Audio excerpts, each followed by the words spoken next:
Kusuma is a 22-year-old housewife suffering from an unknown condition that causes her to constantly worry, have panic attacks, not eat well, and lead a depressed life. Despite numerous visits to various doctors and dozens of tests, the results remained inconclusive. Saddened by this uncertainty and accompanied by a feeling of doom, she calls her elder sister, Nagamani.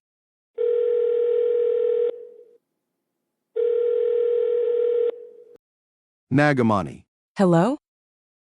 Kusuma speaking nervously. Sister, I don't know what to do. The doctors can't find anything wrong with me, but I feel worse every single day.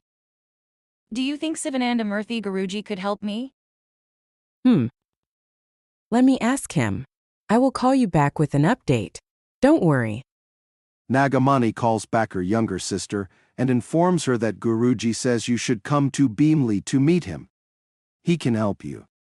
Kusuma's husband, Anjani Yulu. I still think more tests are the answer, but if you believe going to Bhimli will help, you should go. Relieved, Kusuma nods and immediately starts packing. Kusuma eagerly arrives at her sister's house and nervously awaits Guruji. It is 7 p.m., the gate opens, and there is a knock on the door. Kusuma looks through the window and sees Sivananda Guruji. Sudden anxiety and panic overwhelm her. She starts feeling dizzy and hides in the bathroom. Sivananda Guruji enters and is seated in the front room with Nagamani and her husband, Professor Sri Ramamurthy. Mr. Murthy urges Kusuma to hurry up, as it is considered disrespectful to make an elder wait, especially a guru. Kusuma nervously comes out and joins them. Guruji with his eyes closed. On the day of Kusuma's marriage, a man arrived at your house.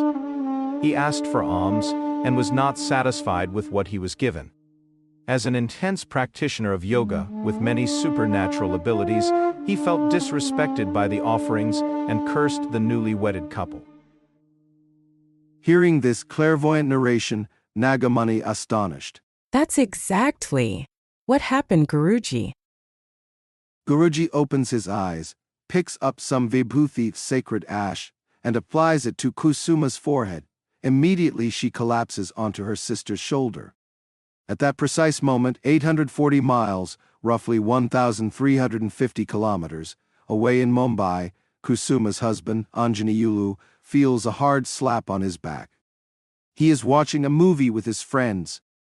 Startled and agitated, he gets up. Enveloped by a sudden sense of urgency, he rushes home and haphazardly gathers all important documents, banking details, life insurance, etc., thrusting them into his younger brother's hands.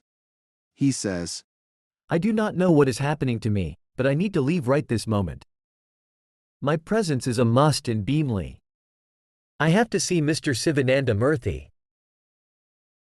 Anjani Yulu, a man known to plan everything to the tiniest detail, schedule all activities to the minute, a rational, punctual, and a highly organized man, in a flash, abandons this persona completely and dashes to the train station.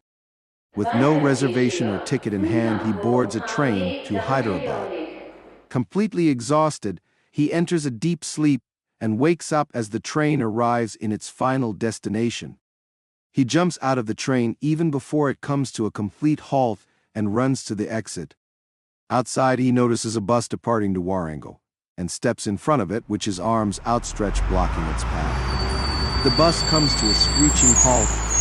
He quickly boards the bus and avoids looking at the annoyed bus driver and passengers. The bus is full except for one vacant seat, right next to the driver. He occupies the seat. His heart is pounding, his thoughts racing. He looks unkempt, hungry, and borderline disoriented. Back at the ashram in Bhimli, a few hours away, Guruji is addressing Kusuma's mother. I am going to perform a hamam, a fire ritual, to eradicate Kusuma's problem, and all family members must attend it. The mother, jokingly, challenges Guruji. She states that her son-in-law does not believe in such things, and that if Anjani Yulu agrees to come for the hamam, she will see it as a miracle and consider Sivananda Murthy a true guru. Guruji smiles knowingly. Kusuma and the family live an hour away from the ashram and take a bus back home. To their utter shock, they find Anjani Yulu waiting for them. He is pacing around the house. Please, take me to Sivananda Murthy. I have traveled all night just to see him. The family is still trying to cope with the sudden appearance and condition of their son-in-law. They persuade him to at least take a shower first. He refuses to eat as that would only waste more time. The meeting with Guruji is heartwarming and Anjani Yulu finally calms down. The next day, Guruji performs the Hammam and is attended by all the family members, including the son-in-law. The family feels a palpable sense of relief as the ritual concludes. Kusuma and her family are visibly happier and more relaxed. The physical and mental ailments bothering the couple gradually disappear. The successful resolution of the agonizing problem brought the family closer to Guruji. He is now seen as the head of their family, a father to some and a grandfather to others. Thank you so much for watching and supporting this video. Please do not forget to like, share and subscribe to the channel. Stay blessed and Namaste.